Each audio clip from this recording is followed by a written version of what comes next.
ñu ngi leen di nuyu bu baax a baax di leen gërëm bu baax ci leen sant di kontaanee dellu siwaat ci studio 24 Media TV waxtaan ak yéen ci lépp loo xamante ni ñeel na actualité ci seen émission li xew ci réew mi donc ñuy sant yàlla bu baax a baax di ci yonente bu tedd Muhammad sallallahu alayhi wa sallam di nuyu ñëpp ñi nga xamante ni ñoom ñoo ñuy topp fii ci 24 média ñuy nuyu bu baax kilifa diine yi fépp fu këru diine nekk ci réew mi ñu leen di nuyu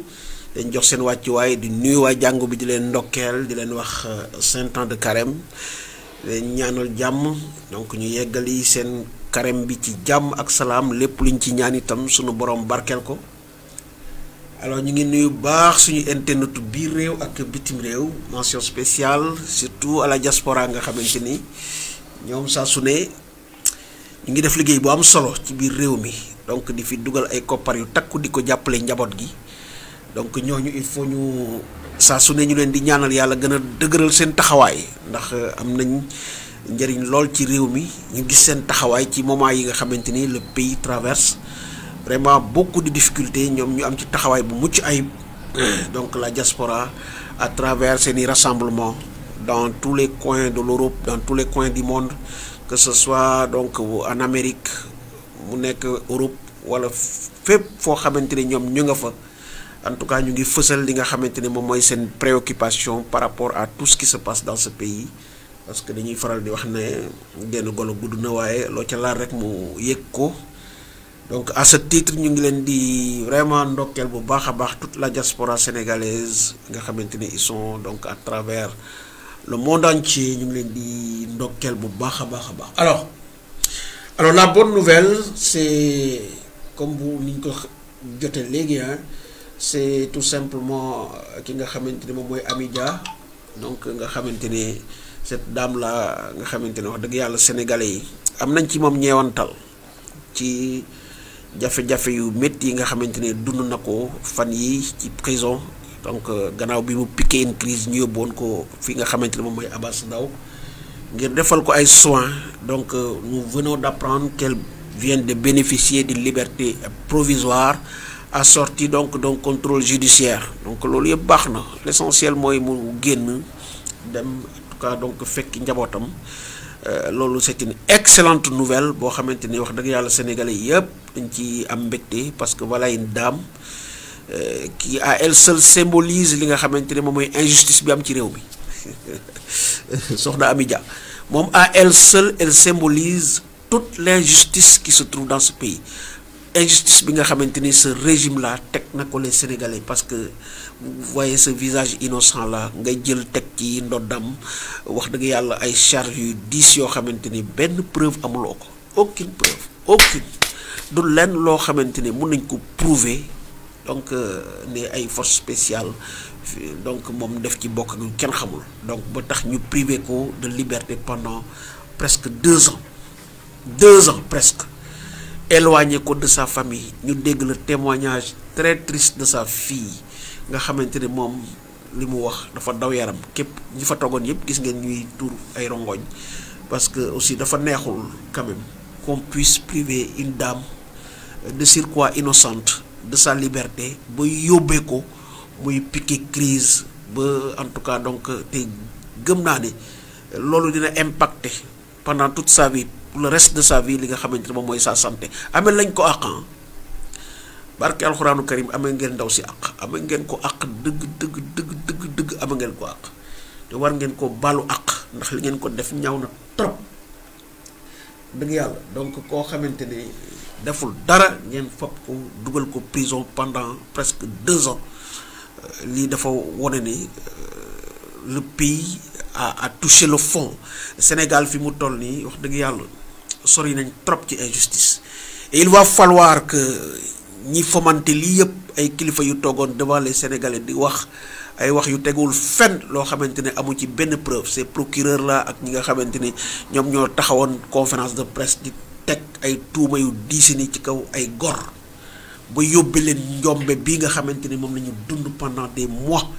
ñi pendant presque 2 ans. La dame la Amidia ameel ngeen ko àq bu réer wallahi lazim ameel ngeen ko àq bu réer te sunu borom bu leen ko baal mukk ba ilaa yawmi din parce que li gën a bon ci doomu aadama mooy nga tuumal nit loo xamante ne du dëgg mu wóor na ne yow mi koy def du dëgg. Donc loolu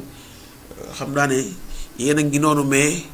avec le recul, parce que la conscience rek déjà c'est un tribunal. Je sais qu'avec le recul bu ngeen wéetee yéen vous avez beaucoup de choses à vous reprocher pour avoir mis des Sénégalais innocents en prison ngeen privé leen de leur liberté, xañ leen seen liggéey, ñii ngeen xañ leen seen wér-gu-yaram. Sama xel day dem ci Azoura Fall bi muy dugg, il était bien portant. Quand il se ressortait, gis ngeen, il est sorti avec des béquilles et ils sont nombreux ces Sénégalais yi nga xamante ni xañ nañ leen li nga xamante ni moom mooy seen liberté pendant des mois, xañ leen seen wér-gu-yaram, xañ leen seen liggéey, xañ leen lu bare loo xamante ni mënatu leen ko réparer ba ilaa yawmi diin. Donc avec ça vous voulez nous parler donc d'une loi d'amnistie. Je pense que amnistie moom balaa nga ko wax faw d'abord qu'il y ait une enquête ba ñu déterminer ñi nga xamante ne kan ñi def ak ñi defut. Bu boobaa nag ñu door a wax. En ce moment on pourra parler de pardon, mais on ne peut pas parler de pardon te au moins waxuñu kan moo def ak kan moo deful. Donc bëgg ñu rek par force ñu li nga xamante ne moom mooy une loi d'amnistie. Wax dëgg yàlla loolu nag moom xel tey na ci sur les motivations qui sont derrière cette loi d'amnistie. Danañ ci ñëwaat ci kanam tuuti. Alors donc la deuxième information c'est tout simplement les conclusions du dialogue national qui ont été remis au chef de l'État, le président Macky Sall. Gis ngeen ko noonu sur la photo bi nga xamante ne moom mooy Ismaïla Madior Fall, gis ngeen ko Ismaïla Madior, ensuite Sidiki Kaba, le président Macky Sall ak ki nga xamante ne mooy Tanor Thiendella Fall, le directeur de la DG. Ngor si moom xamee leen ko baax, moo tere woon Sonko lépp li tax Sonko bokkul ci élection yi moo ngi nii. Donc c'est Tanor Thiendella Fall borom costume bu xaw a weex boobu mu ngi noonu moo jiite li nga xamante ne moom mooy la DGE, la direction générale donc des élections. Gis ngeen aussi le ministre donc de l'intérieur ki nga xamante ne moom mooy Sidiki Kaba, mais également ki nga xamante ne moom moo jiite woon donc les travaux du dialogue national mu ngi noonu xaw ma dialogue national la. Et d'ailleurs je vais lire le texte bi nga xamante ne ñu ngi ko nangoo ci Yerim Post. Parce que j'ai eu l'information en regardant donc li nga xamante ne moom mooy le blog de Yerim, donc xaritu sénégalais yi donc voilà, je vais vous lire le texte. Donc le rapport du dialogue national a été remis au président de la République ce lundi matin. Dans une note parvenue à notre rédaction, il y est indiqué que le chef de l'État a bien pris note des recommandations de ces concertations avec toutes les forces vives de la nation. Forces vives entre guillemets, parce que wax dëgg yàlla quand il doit dialoguer avec les candidats qui sont retenus par le Conseil constitutionnel, 2 sur les 19 sont venus. Je pense que et beaucoup donc de ces organisations de la société civile boycottées, même des candidats spoliés boycottés. Je pense qu'on ne peut pas parler de force vive de la nation. Il faut dire qu'avec une partie des Sénégalais, il a dialogué avec une partie, et ces recommandations et ce rapport du dialogue national ne concernent que ceux qui ont dialogué. Donc vous ne pouvez pas donc dialoguer pour des gens qui ne veulent pas de dialogue. Li ñu bëgg mooy date. Donc voilà, on va donc continuer li nga xamante ni moom mooy la lecture avec les forces vives de la nation. Le président Macky Sall compte saisir le Conseil constitutionnel pour recueillir son avis sur la question de la date de l'élection de l'après 2 avril. Il a par ailleurs magnifié le travail qui lui a été soumis, tout comme le génie sénégalais a surmonté les difficultés pour renforcer davantage notre système démocratique. Monsieur le Président, il n'y a pas de génie sénégalais. Parce que ce qui s'est passé, c'est que tout simplement, yow yaa plongé le Sénégal dans une crise parce qu'en fait il n'y avait pas de crise wax dëgg yàlla benn crise amu fi woon ku fi gis crise nga wax ma ko amul fenn foo xamante ne crise amoon na fi li fi am kay mooy yow yaa def say mbir yaa sombi sa sombi yaa ko suukar sénégalais yi nag ñu ngi lay seetaan parce que li am mooy aux yeux de la communauté internationale yow sax xam nga ko sa crédibilité dafa daanu ba nërmeelu ci suuf donc voilà un président boo xamante ni aux yeux de la communauté internationale wax dëgg yàlla sa crédibilité wàññeeku na bu baax a baax te balaa ngaa xam ne nag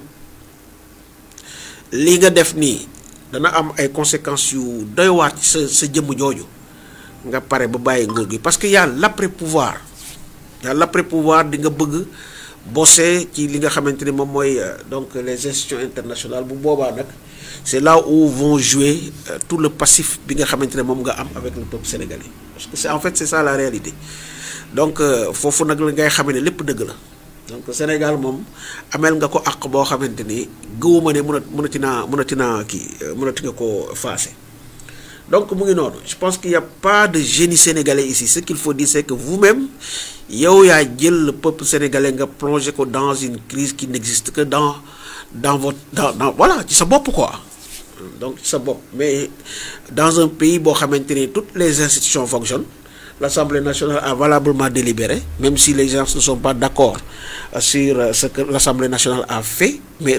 donc si on s'en tient au fait l'Assemblée nationale a délibéré en bonne et due forme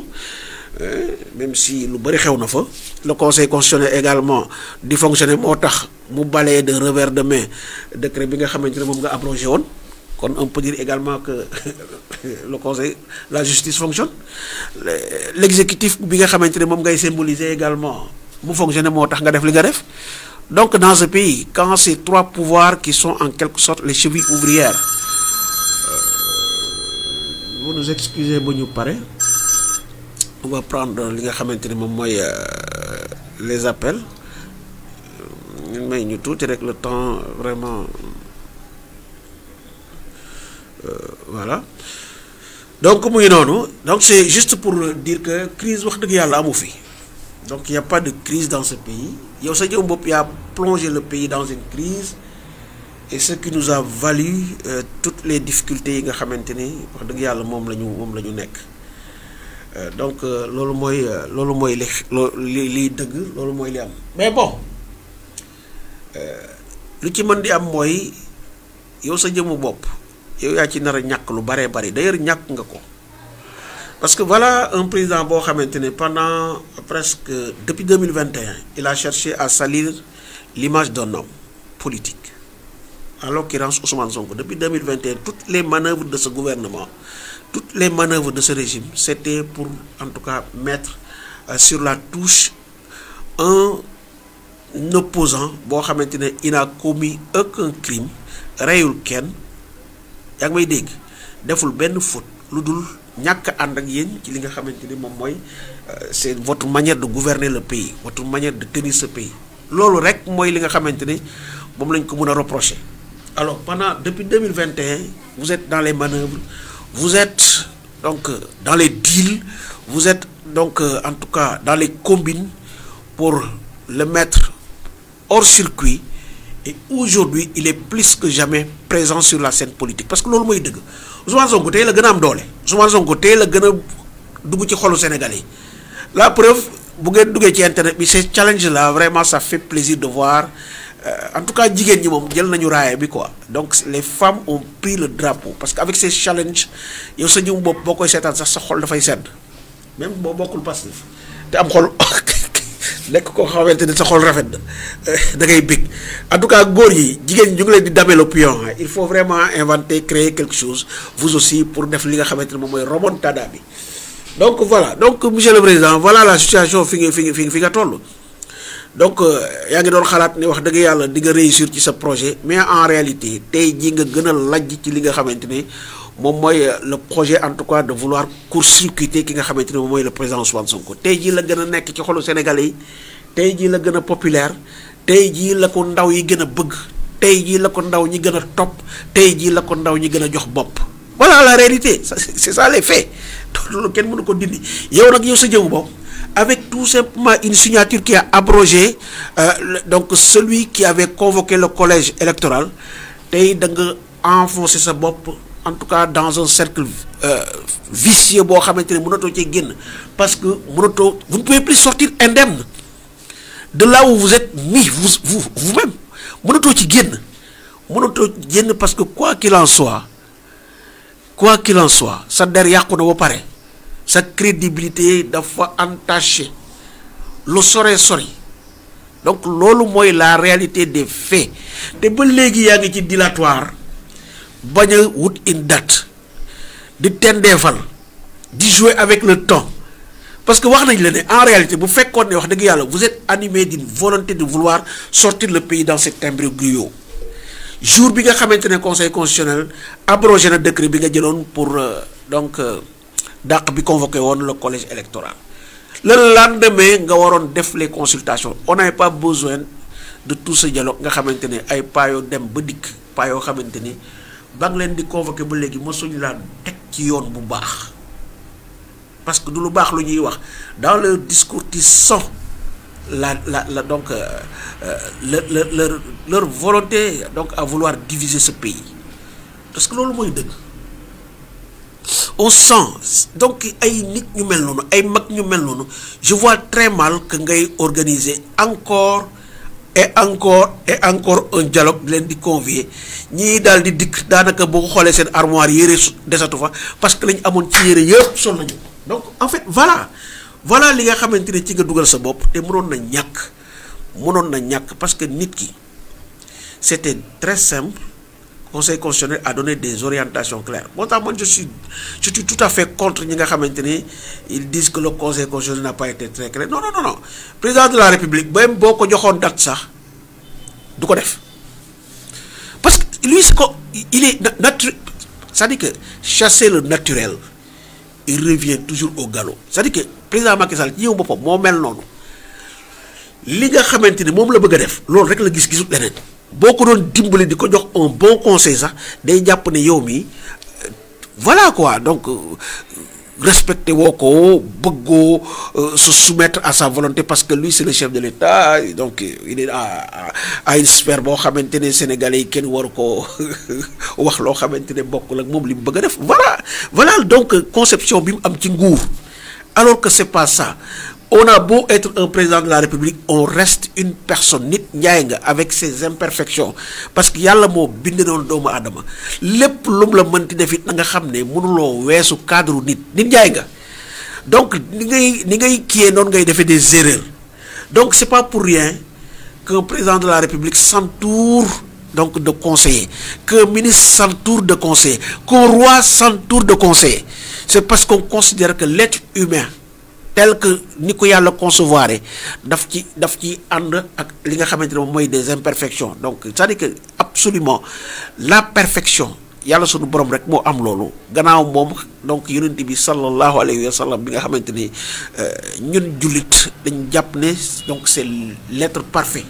donc voilà yow nag fa nga bëggoo yóbbu sa bopp nekkul foofu nit du diis nit dafay woyof parce que gis nga Abdoulaye Wade ba looloo tax Abdoulaye Wade ma baal ko lu bare parce que lui au moins loo mënti wax ci moom am na ñoo xamante ne bu ñu waxee il lâche du lest dafay bàyyi te doomu aadama noonu la c'est-à-dire que nit quelle que soit la situation faaw nga am ñoo xamante ni dëgg-dëgg bu ñu waxee nga am loo leen ruuse mais koo xamante ne bu xesee ŋànk dara dafay dagg rek du benn doomu aadama boo xamante ni mën naa wax ba nga dégg moo tax d'un côté moi je pense que les gens doivent être beaucoup plus indulgents envers certains chefs guides religieux man dama jàpp ne yenn guides religieux yi yenn sorties yi nit ñi def donc dans les réseaux sociaux xëy na sax mën naa ñàkk parce que en fait président Macky Sall moo bindoo noo xamante ne dëgg-dëgg kilifa day wayadiloo kilifa parce que boo ci duggee da nga ciy des la nga bëgg du ko def ba pare nit ñi jàpp ne yow yaa doxul wala waxoo la nga war a wax wallaay lazim kilifa yi wax nañ bay bëgg a dee peut-être canaux yi ngeen bëgg ñoom ñu waxee peut-être ces canaux là ñoo nekk ñoo dëppoowul ak li nga xamante ne moom la ñuy incarné parce que un Serigne Mountakha mënul nag quand même quel que soit lu mu wax njiitu réew mënul ñëw devant les micros wax dëgg yàlla pour siiwal ko wax ko déedéet donc c'est la diplomatie de l'ombre donc en fait c'est ça loolu la ñuy wax la diplomatie de l'ombre c'est-à-dire que c'est des gens yoo xamante ne lépp lu ñu mënti wax aussi dañ koy wax ci suuf lépp lu ca tukkee itam dañuy noppi di bàyyi nit ñi gisal seen bopp bu fekkee ne la ñu doxe woon sotti na nit ñi gisal ko seen bopp bu fekkee ne sottiwul aussi nit ñi gisal ko seen bopp en fait c'est ça donc en fait c'est ça donc moom daal lii la xam defante la xam dilatoire la xam parce que nag Sénégal man mosuma xam ne jàpp date ni la métti moo tax léegi wax dëgg yàlla kuy jàpp sa kuy yeexantalu pour jàpp sa datu ngénte nga war a ngénte di ci yeexantal wala boog nga am ceet di ci yeexantal wala nga am xew boo xamante ne yaa ngi ci yeexantal bu la kenn mere nag bu la kenn mere parce que date moo mel noonu parce que Macky Sall mi wone na ne wax dëgg yàlla date moom neexut a jàpp donc gars yi da ngeen ko xamee noonu képp ku fi amati xew di ko jàpp muy yéex bu la kenn mere parce que nag li ne fàng ni ñëpp di ko gis ñëpp gis ko xam ko te mun ta fexe mukk ba ne date bi kii la di tendeefal mais loolu dafa yéeme parce que le président de la République bu caaxaan jeexe bu fekkee ne vraiment il voulait vraiment sortir le pays de cette situation bi nga xamante ne qui a fait de nous la risée de l'Afrique la risée du monde parce que en fait bu ngeen jàppee télévision africaine yi à la limite yow sa jëmu bopp ba leen di seetaan sax da ngay rus parce que Sénégal léegi moom ñoom la ñuy waxtaanee c'est le Sénégal maintenant c'est le sujet donc des plateaux de télévision des plateaux télévisés donc des télés de la sous-région donc voilà et puis ils ont raison aussi parce que ñun ñoo waaye jëloo suñu bopp parce que on a un président boo xamante ne dëgg-dëgg mu ngi jàpp dat daal tëdda ko mënul jàpp dat wala boog dafa xamut fi muy defati xam nga keroog bi ma demee Fatick parce que ce week-end là j'étais dans la capitale du Sine à Fatick dans le département de Fatick maa ngi leen doon wax ne président bu demee bay wax yenn yi an damay jàpp ne il a cessé d'être président parce que président posture la être un président c'est une posture ci wax ji ci prise de décision yi mais également ci cette capacité d'écoute oui donc cette capacité d'écoute donc en fait loolu moo tax may leen être un président c'est une posture depuis que njiitu réew bi président Macky Sall mu ngi naan doyal naa sëkk bëgguma élection fekk ma fi di mer di wax ak nit ñi di ci mer boo xamante ne mais nekk dans ce dilatoire dama jàpp ne il a cessé pratiquement d'être président moom wax dëgg yàlla dafa yor le titre rek mais lépp loo xamante ne dafa ànd ak la fonction de président mën nañ jàpp ne wax dëgg yàlla moom nekkatu ci loolu parce que président dafa am obligation dafa bokk dans ses prérogatives li nga xamante ni ci ay prérogatives mais également mu tegu ci ndoddam que ce pays là war na def le tout bu am li nga xamante ne mooy vacances du pouvoir vacances warut a am parce que le Sénégal n'est pas dans une crise bu tax mu mérite nekk dans une vacance du pouvoir donc cela veut dire que en principe le président aurait dû wala devrait il doit faire le tout pour que mu mën a def sa passation de service le 2 loolu bu ko deful dama jàpp ne pour man dafa nekk dans un processus de haute trahison parce que réew moo xamante ne y a pas de crise institutionnelle l'Assemblée nationale fonctionne la preuve ils ont convoqué aujourd'hui les présidents de commission pour statuer sur les ci xam naa ne ci affaire loi d'amnistie bi la donc cette institution là elle fonctionne la présidence de la République mu ngi fonctionner l'exécutif mu ngi fonctionner. La justice fonctionne parce que dégg ngeen ko ne il va saisir comme il a reçu li nga xamante ne moom mooy les conclusions du dialogue national, il va saisir le conseil constitutionnel pour ñu waxtaan ci li nga xamante ne moom mooy cette date. Alors que le conseil constitutionnel li mu la wax c'est très clair, la date mënoon nga koo jàpp depuis longtemps pour que l'élection se passe avant fourchette bi nga xamante ne moom lañ la jox. Donc ci li nga nekk nii man je considère que vous avez cessé pratiquement d'être président, parce que ci li nga ne président bu soucieux en tout cas de la bonne marche de ce pays, président bu soucieux de l'équilibre institutionnel de ce pays, warutoon nekk ci li nga nekk, du nekk ci li nga nekk mukk. góob ma ne président war naa mën a nekk ci li nga nekk. Donc très sérieusement Sénégalais yi,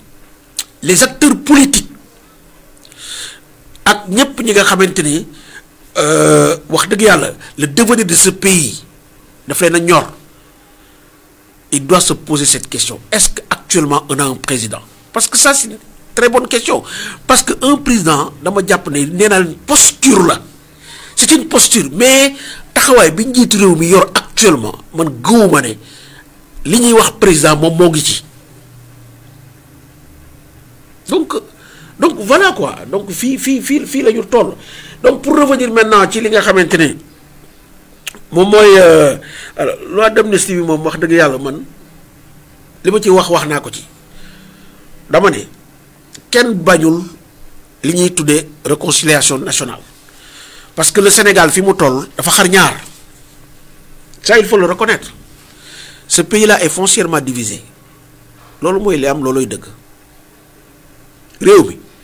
képp kuy waxal yàlla rek war nga xam ni réew mi dafa xar. Le pays est foncièrement divisé, les gens se regardent bizarrement, ku ci nekk boo farut fii kee mere la, boo faree fee kee mere la. Donc la cassure elle est là, le gap est là, le fossé est là, du lu ñuy werante. Donc ce pays, au-delà de ce qui se passe, bu ñu weesoo lii yëpp dana nécessiter en tout cas des actions allant dans le sens de réconcilier tous les Sénégalais. Donc c'est un peuple qui a besoin de se réconcilier. Mais loolu nag dafay fekk quand même qu'on puisse identifier chacun le rôle que chacun a joué dans tout ce qui s'est passé depuis 2021. Pour que nit ñi mën a baale, parce que des fois ça il faut qu'on réfléchisse un peu, parce que boo àttee ñaar ñoo xamante ne dañoo jàppante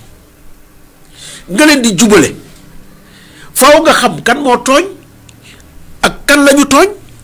et logiquement ki ñu tooñ moo war a baale, ki ñu tooñ moo war a baale. Donc dama jàpp ne les familles qui ont perdu les leurs, ñu rey seeni doom, tey jii ils sont sous terre depuis 2021, aucun mot de réconfort, aucun tweet, parce que tweet bi léegi mooy le canal préféré du président pour wax ak nit ñi. Aucun tweet pour au moins réconforter ces familles qui sont meurtries dans leur chair. Du dara loo xamante ne du kaddu, du délégation bu ñu yónni ñu dem vers ces familles ngir wax leen ne ah njiitu réew mi kat wax dëgg yàlla lii xew nii mitti na ko trop ba ci kanamu yàlla, mu ngi leen di massawu te di leen wax ne lépp lu mu mën dana ko ci def pour ñu xam ji kan moo ko def. Loolu yëpp fekk ko ci, mu ngi noppi nekk ci ruqam lijjantiwul le désarroi que vivent ces familles, yoonam neewu ci. Ces familles aussi di ko vivre dignement. Ces familles sont en train de vivre ce drame dignement. Wa léegi nga bëgg a xëy rek ne leen boo dara xewatul, dara mosul xew, alors que ñoom wóor na leen ni ñu ngi dem ci sëg yi di ziyaare ay bàmmeel léegi ñooñu nga bëgg leen wax ne waa léegi jeex na dara mosul xew. C'est à eux de pardonner. Ce sont ces familles-là qui ont la prérogative de pardonner ou de ne pas pardonner. Parce que nous avons réussi les dom. Nous avons parce que jusqu'à présent, il y a des gens qui traînent des séquelles à vie. Donc, nous avons les destins dundu. Là, nous avons d'autres qui ont dit que nous avons dem. Nous avons dag loxo. Nous avons dag tank. Mu am ñoo xam ne sur le plan économique ils ont été impactés l'économie de toute une vie moo xëy rek jeex takk ñi nekkoon di liggéey ñu dàq leen ci seen place li sama xel dem ci Falla Fleur et bravo aux patriotes pour avoir au moins apporté le soutien financier à cette dame bi nga xamante ni dans les liens de la détention lañ ko dàq. Hein? Ak ñeneen. Donc tous ces milliers de Sénégalais yi nga xamanteni ils ont été touchés am lu leen metti nga bëgg xey rek fassé lool dafa yomb de dafa yomb té nak loi la rek dañ ko fi def rek bo démé keneen ñew dindi ko rek ñu commencé wat mbir mi à zéro xol ku def ak ku deful parce que looluy dëgg nak et fi nak day bëgg yomb nak day bëgg yomb nit ñu koy forcer ni mo woné né rek amna leneen lu ci laxasu lu ñu xamul te faté wuñu nak na ñoo xamantene ñu ngi ne mukk waxatuñu Antoine Diome kenn déggatu ko ak liñ fi def yépp sorti yi fi def yépp ndeysaan suma xalaatee xale boobu deewoon wakkaam mu waxoon ne Elisa ko rey ay waxi caaxaan yoo xamante ne ay Sénégal man nit ñi sax damaa yaakaar ni di léeg-léeg dañuy fàtte ne ay jullit lañu dañuy fàtte ne yàlla am na dañuy fàtte ne bés pénc am na dañuy fàtte ne ëllëg dina am li ñuy tuddee le jugement dernier ku nekk di nga taxaw ñu àtteel ci say jëf ci kaw suuf dama yaakaar des fois nguur dina la jàpp nag wëlbati sa xel ba loolu yëpp da nga koy fàtte nguur baaxut de wallahi lazim képp ku ñu jël ci nguur nommé la ministre wala kii santal yàlla tu n'as pas raté ta vie et certains pensent maintenant que ce sont les titres qui font que quelqu'un ait réussi sa vie non pas du tout wallahi ay nit a ngi nii mosuñu doon dara loo xamante ni nomination la ils ont réussi leur vie parce que yenn poste yi mais xeex dëggal ak sa bakkan pour bañ sunu borom daan la pour doo ci jële ay daanu sunu borom et c'est ça en Afrique c'est malheureux mais être ministre en Afrique sëñ bi lu méttee ngi noonu parce que boo sàgganul tuuti dana yàq lu bari ci li nga xamante ni moom mooy sa diggante ak sa borom c'est ça la vérité parce que regardez-moi ces ministres là yi ànd ak Macky Sall ci lii ñuy boom ay doomu sénégalais kenn ci ñoom mës taxaw naqarlu loolu et puis ce suivisme là quand le président ne fait pas un tweet personne n'ose faire un tweet quand le président ne fait pas un post personne n'ose faire un post suivisme bi ñu nekk parce que ñoom jàpp nañ ne ku ko ci def rek ñu dàq la c'est-à-dire que être avec le président de la République day tax nga renier li nga xamante ne moom mooy en tout cas say ngëm-ngëm c'est ça qui est mauvais dans tout ça parce que nit ki quand le président n'a pas voulu faire un tweet pour des raisons qui lui sont propres mais yow bu fekkee ne jàpp nga ne ñii ils ont été tués dans l'injustice dañ leen a boom ci injustice mais il faut avoir le courage nga bind ne wax dëgg yàlla métti lu naa lii parce que nit day am ngëm-ngëm nit day am ngëm-ngëm mais suivisme bi ñu gis président deful man bu ma defee ñu dàq ma ba tax ngay seetaan ñuy boom ay sénégalais ngay seetaan ñuy jiin nit loo xamante ne amul ay mëggam jëmm ay mukkalaf taxaw caméra yi yëpp ñu dëpp leen caméra yi yëpp ñuy naan ñii ay force spéciale lañ ñii ay lii lañ diw dafa violé quand même aujourd'hui avec le recul je sais que vous avez beaucoup de choses à vous reprocher parce que nit rek kese la nit kese la nit kese la je suis sûr et certain que bu ngeen tëddee ak seen xel wallahi la zib regret dafay ñëw vous regrettez profondément parce que lii xamu leen fi muy jëm ak yéen vous ne le savez pas moo tax wolof njaay ne def loo xam rappeur bi kan la ci woon rek ki doon naan def loo xam wax lu xam boo tëddee ne la woon ces rappeurs là j'ai fàttali naa leen donc voilà donc cette loi d'amnistie là à la limite c'est un affront de plus boo xamante ne dañ ko bëgg a teg Sénégalais yi parce que les Sénégalais dans leur écrasante majorité ils veulent savoir ce qui s'est passé nous voulons savoir ce qui s'est passé te danañ ko xam nag danañ ko xam de wallaahi dinañ ko xam donc Pastef Dieng Pape ñu ngi lay nuyu di nuyu Pape Ndiaye Diaby donc gis nañ message bi Khadim Kane ñu ngi koy nuyu Seydi Rasoul ñu ngi koy nuyu Matar Diame ñu ngi koy nuyu Souleymane Goudiaby ñu leen di nuyu ñëpp ñu leen di nuyu bu baax a baax a baax a baax a baax donc pour avoir participé à ce live donc en fait mu ngi noonu voilà donc fi nga xamante ne moom la ñu fi la ñu président yóbbu mais vous n'avez pas fini avec ce pays si vous pensez que da ngeen def li ngeen def rek daa ci raxasu seen loxo dem noonu wallahi lazim du demee noonu pardon nag kenn bañu ko waa moi je suis foncièrement pour que le peuple se réconcilie avec lui-même loolu moom kenn bañu ko mais pourvu que nag que cela se fasse dans la vérité parce que vous vous rappelez je pense que c'était au Rwanda xawma en Afrique du Sud il y avait des commissions comme ça commission vérité et réconciliation nationale dañoo jiital vérité teg ci réconciliation nationale tant qu'il y a pas la vérité c'est illusoire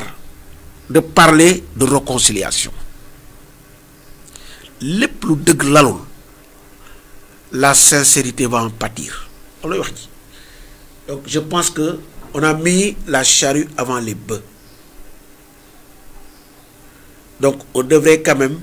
faire en sorte que ces enquêtes là puissent aboutir parce que lu bari dafay xew nag l'argent du Covid les contrats pétroliers et gaziers affaire carte d'identité numérique yi le foncier li nga xamante ne moom mooy ces dignitaires qui ont été épinglés par les organes de contrôle ce qui s'est passé au coude ñebbe ak yeneen tous ces jeunes qui ont été butés l'affaire des nervis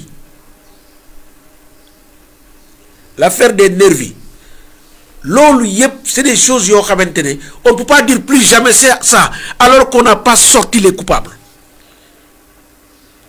c'est-à-dire que Sénégalais dafa gaaw ci plus jamais ça boo waxee mu ne la plus jamais ça mais plus jamais ça te xamuñu kan moo def ak ku defut nit ki dañuy xool d'abord déterminer avec une enquête sérieuse ñu génne les coupables bu ko defee ñu door a nag def ay daan door a wax nag plus jamais ça donc looluy dëgg donc on va devoir faire une enquête et ensuite maintenant à l'issue de l'enquête on va connaître les coupables li yoon wax yoon def ko ba pare nag ñu teg les mécanismes pour que des choses pareilles ne puissent plus se reproduire en fait te loolu li koy indi mooy il va falloir qu'on revoie les pouvoirs qu'on donne au chef d'État président Macky Sall liñ ko jox ci ay pouvoir dafa ëpp moo tax pour moom xamul déet pour moom lu mu wax rek waaw la wa sant on lui a donné on a concentré beaucoup trop de pouvoir entre ses mains dañoo dem ba président Macky Sall dafa am le droit de vie et de mort sur les Sénégalais parce qu'en fait c'est ça dañu dem ba mu am le droit de vie et de mort sur les Sénégalais kenn ñemewut a wax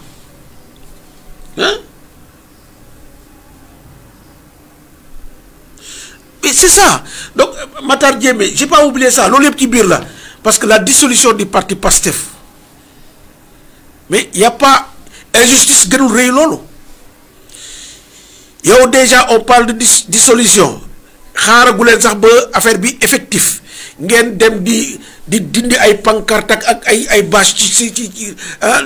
di démanteler li nga xamante ne moom mooy les permanences xam nga ne loolu même si j'en parle pas ci la bokk pour vous dire qu'il y a beaucoup trop il y a eu beaucoup trop de choses qui se sont passées dans ce pays parce que en fait c'est ça loolu mooy wax ji. Donc je pense que cette loi d'amnistie, même les députés, en âme et conscience, war nañ ci def ndànk parce que dama ne eux aussi ils ont joué un très grand rôle dans cet imbroglio dans lequel le pays est plongé et l'histoire doit les connaître tous les députés yi nga xamante ne ils ont joué un quelconque rôle. Parce que loolu dafay permettre qu'on mette sur la table li nga xamante ne moom mooy le profil de nos prochains députés parce que Sénégal Assemblée nationale dafay yàqu. Assemblée nationale le perçoit ce n'est plus maintenant la représentation du peuple mais non dafa nekk un endroit boo xamante ne dañ fay dem di fa régler des comptes parce que loolu mooy dëgg alors que l'Assemblée nationale li fa waroon prévaloir moo nekk la force de proposition. Mais malheureusement la fa nekk mooy ay ñoo xamante ne diw bu yéegee saaga leen ko diw bu waxee saaga leen ko yuuxoo leen ko voilà ce qu'on a voulu faire de l'Assemblée nationale voilà pourquoi le président de la République buy def sa liste da ngay ciy gis ay profils yoo xam ne yow tu te dis que kii comment un président de la République bu bëgg vraiment des institutions de qualité comment un président de la République peut-il mettre sur sa liste des profils pareils ay ñoom Kouramaki je n'ai rien contre ñoom sur le plan humain awma dara mais je dis que leur place n'est pas l'Assemblée nationale leur place n'est pas l'Assemblée nationale neexul ba neexul mais looluy dëgg seen place nekkul Assemblée nationale en fait c'est ça donc dama ne tous ces députés qui ont joué un quelconque rôle dans tout ce qui s'est passé jusqu'ici parce que Assemblée nationale nag la fa nekk bari na trop liñ ci mën a joxoñ donc ces gens-là doivent être connus listés ñu xam seen tur xam li ñu def donc de ce fait daañu bu ëllëgee s'il faut qu'ils rendent compte eux aussi qu'ils rendent compte parce que député diw loolu daf fi war a jeex vous êtes des députés du peuple mais nekku leen ay député diw mel ni maalaw mi doon naan man xaw wutuma lu ñuy woote lu ñu dul woote Macky Sall lay déglu et cetera vous voyez ce genre de raisonnement ces genres de profil qu'on nous amène à l'Assemblée nationale ñu nekk ñoo xamante ne dëgg-dëgg ils sont petits donc voilà donc moi je considère que wax dëgg yàlla réew mi liñ ci war a defar dafa bari et je xam naa ne kii nekk président il aura du pain sur la planche parce que xam naa ne dëgg-dëgg li koy xaar bari na moom bari na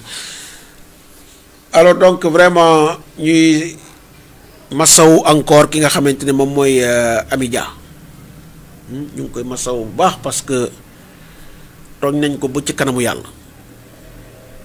voilà une dame pour le restant de sa vie gëm naa ne wér-gu-yaramam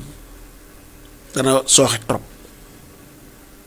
parce que nit koo xamante ne xëy na amutoon ces problèmes bu mu am piqué une crise parce que son taux de glycémie dafa yéeg xam nga ne loolu dafa ñaaw te ñoom ñu nekk fa kenn naqarluwul loolu il a fallu que Maïmouna Ndour Faye se fasse agresser ñu koy massawu d'ailleurs pour que ñoo xamante ne yaakaaroon nañ ne c'était l'occasion rêvée pour ñu mën a régler seen compte ñu orienté déjà wax déjà kan moo def lu ni mel moo tax tey jii war nañoo rus ces gens qui ont voulu accuser Pastef ils sont allés trop vite en besogne xanaa tey jii war ngeen a rus de war ngeen a rus Et le peuple exige les résultats de l'enquête. Parce que il faut que nous sachions. Il faut que nous sachions. Parce que on a vu beaucoup trop d'excitation autour de cette affaire. Nous beaucoup politiser. Et le premier dans tout ça, c'est le chef de l'État. Parce que moi, déjà, le jour-là, il y a des jeunes qui ont des accidents pirogue bobo au large de Saint-Louis. Presque une trentaine. Ils ont tweeté au Chilolo. Ngay tweeté. Et puis, ils ont orienté l'enquête parce qu'il a parlé de liberté de la presse. Alors que ça pouvait être une agression crapuleuse. Parce que des choses comme ça se passe à Dakar pratiquement tous les jours. Donc, ça peut ne pas avoir aucun lien avec la profession de la dame, avec ses émissions. Mais jiitu réew moo tax maye leen jàpp naa ne defatul li ñuy xaar ci président parce que nee naa leen président posture la doo gaawtu wax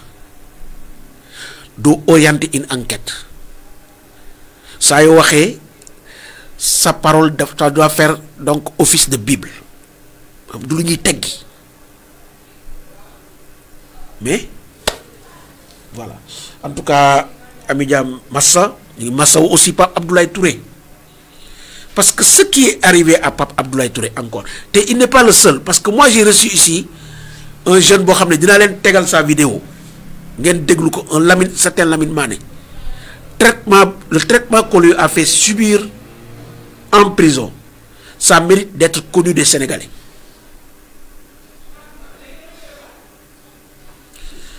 Ça mérite d'être. Donc, Massa Pape Abdoulaye Touré. Parce que yalla mo néwon sa bakkan du ci dess, mais sa bakkan mënon na ci dess. Parce que liñ la def ëpp na ñaaw na et venant des forces de défense et de sécurité. D'abord le fait que ñom ñu and ko ay nervi rek, ça montre à quel point il y a du travail à faire dans ces corps de sécurité.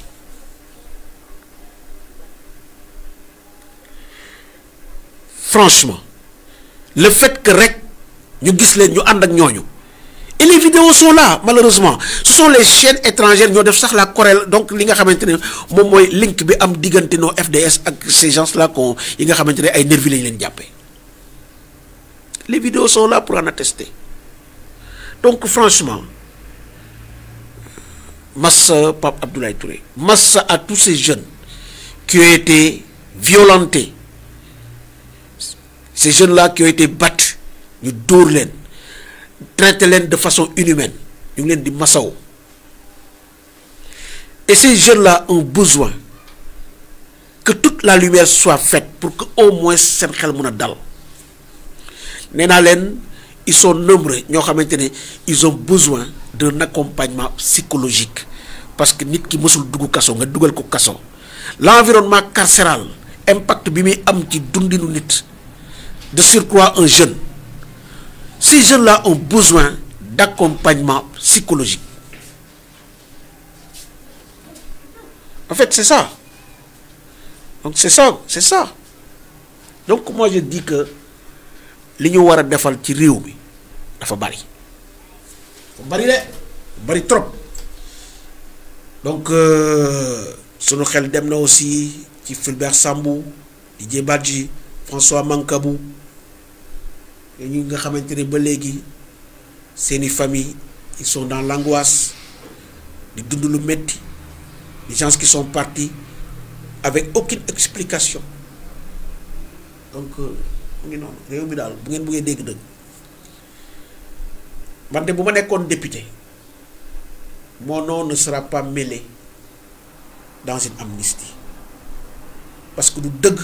du yoon du dëgg du yoon. Donc c'est des gens qui méritent que justice soit faite au nom de la vérité et de la réconciliation nationale. Mais tant que lolo amul, c'est illusoire de parler de réconciliation parce que nak kenn du am doomam ñu sul ko ba paré ngay naan ñu lay naan noppil bu ci waxati amul fenn. Donc ñu ngi leen di gërëm bu baax di leen sant di leen jox dig dajé donc ci beneen numéro li xew ci réew mi jërë ngeen jëf.